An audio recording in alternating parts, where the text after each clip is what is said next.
Toussaint Louverture. Héros de l'émancipation haïtienne 1794-1803. Comme nous l'avions vu précédemment, à partir d'août 1791, une insurrection menée par des esclaves embrase Saint-Domingue, la plus importante des colonies françaises au XVIIIe siècle. L'ordre social est rompu et l'esclavage est aboli dans l'île le 29 août 1793. C'est dans ce contexte troublé que s'illustre un homme qui devient une figure emblématique de ce mouvement d'émancipation. François Toussaint dit Toussaint Louverture. À la fois esclave affranchi et propriétaire d'esclaves et de plantations, brillant militaire et stratège, homme de pouvoir, combattant de la liberté, grand législateur, mais qui est Toussaint Louverture, le héros de l'émancipation haïtienne? Né esclave vers 1743 sur l'habitation Bréda près du Cap Français, dans le nord de Saint-Domingue, François Toussaint est affranchi en 1776. À la veille de l'insurrection de 1791, il s'est enrichi et est alors en charge d'une habitation caféière à Petit-Cormier. Très vite, il rejoint la troupe des insurgés et se distingue auprès de Jean-François Ebiassou, alors leader de l'insurrection. À leur côté, il rejoint les troupes espagnoles quelque temps, avant de revenir dans le camp français en 1794, où il s'illustre en tant que général, puis général en chef des armées françaises de Saint-Domingue, sous le nom de Toussaint Louverture. En effet, fort d'une troupe de près de 4000 soldats entraînés et disciplinés, il joue un rôle clé dans la guerre contre les Espagnols et les Anglais jusqu'en 1796. Sa stratégie militaire repose à la fois sur la discipline et sur des formes de combat non conventionnelles développées par les rebelles marrons de Saint-Domingue.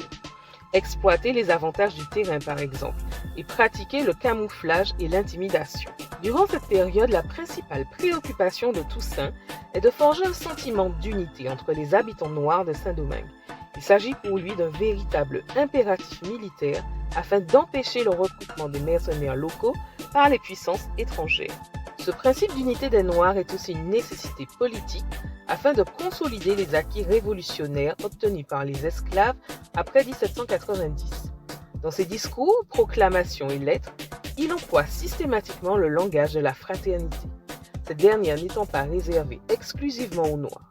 Elle inclut les Blancs, les mulâtres, les républicains de la métropole et tous ceux prêts à s'engager dans la lutte contre l'esclavage. En 1796, Toussaint réprime une tentative de renversement d'Étienne Lavaux, gouverneur de l'île et aussi son grand allié. En récompense de sa loyauté, il est nommé lieutenant-gouverneur le 31 mars 1796. Fin stratège politique, Toussaint se débarrasse subtilement de Lavaux et du commissaire civil Sontonax, qu'il renvoie en France. Cela lui permet de renforcer son pouvoir et de mener à partir de 1797 une politique plus indépendante. Ses relations deviennent de plus en plus tendues avec son supérieur hiérarchique d'alors, le général Hédouville. Il force ce dernier à quitter l'île en octobre 1798. L'année d'après, Toussaint entre en guerre contre le général Rigaud, en charge du sud de l'île. Il en sort vainqueur en août 1800. Ce relâchement des liens avec la métropole est une opportunité pour lui.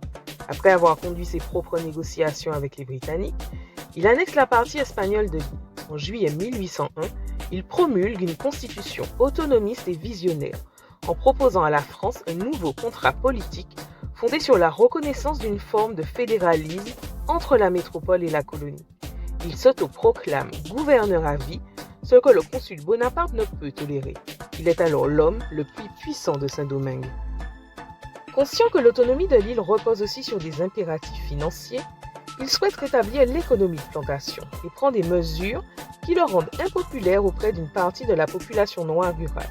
Travail obligatoire autour du servage. Bien que demeurant très populaire, Toussaint voit son pouvoir se fissurer également auprès des domingois blancs. Au niveau de la métropole, Toussaint Louverture constitue un obstacle aux ambitions coloniales du premier consul, Napoléon Bonaparte aux Amériques. Ce dernier ordonne l'envoi d'une expédition de 20 000 hommes, menée par son beau-frère, le général Leclerc. En juillet 1802, après une bataille acharnée de plusieurs mois, Toussaint, trahi, est arrêté avec sa famille et déporté en France. Il est emprisonné, sans procès, dans le Jura, au fort de Joux, où il meurt en avril 1803 dans des conditions infâmes. Au moment de sa disparition, les principaux éléments constituant sa légende sont déjà en place.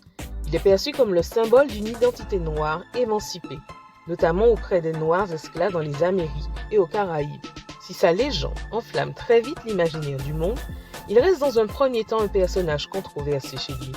On lui reproche son pouvoir autoritaire, sa volonté de négocier avec les colons blancs et d'exploiter les plantations esclavagistes, quand bien même il défend par ailleurs une égalité théorique entre les hommes. En France, Toussaint Louverture est d'abord considéré comme un paria, avant de voir sa mémoire réhabilitée. Considéré paradoxalement comme l'un des plus grands hommes de la République française, il entre au Panthéon en avril 1998 et fait l'objet de nombreuses commémorations. Que faut-il retenir? Tout d'abord, personnage complexe et contradictoire, Toussaint Louverture incarne les multiples facettes de la Révolution de Saint-Domingue, en s'opposant aux formes de domination de son époque, l'esclavage, le colonialisme, la hiérarchie raciale et la suprématie européenne. Enfin, l'idéal qu'il a voulu incarner se veut démocratique et républicain, avec une exigence d'égalité raciale.